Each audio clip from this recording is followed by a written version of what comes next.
in your daily work or when a small incident happened. Okay, but let's get to the root cause. Let's not just discuss it, but let's really get to the root cause, why something happened and how you can improve it.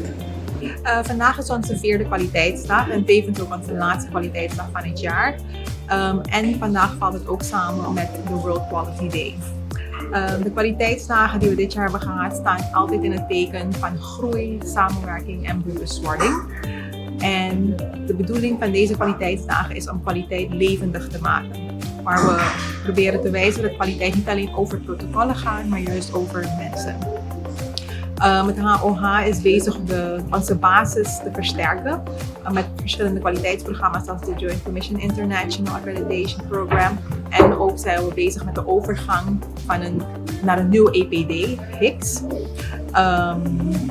En daarbij willen we al het abstracte wat in deze programma's voorkomt, als de standaarden die in GCI voorkomen, willen we dat vertalen naar concreet gedrag, bewustwording.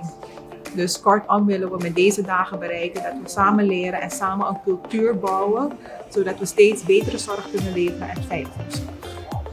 Today is not only about learning, it's about inspiration, about reminding ourselves why we do this work and why investing in quality and safety truly matters for every patient we serve.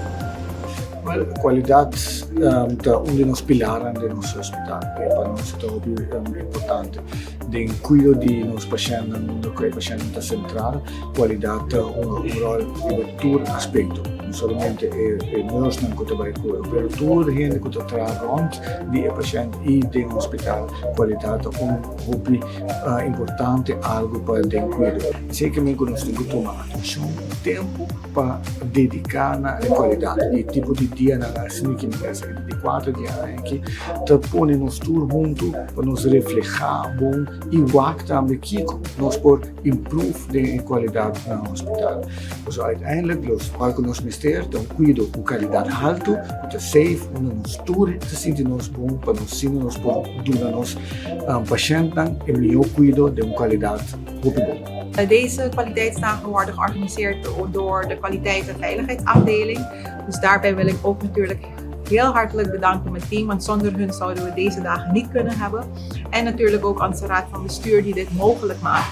Dat we 4 dagen in het jaar, 4 tot 5 uur hier kunnen zitten, luisteren naar al deze presentaties en gezamenlijk kunnen bouwen aan ons.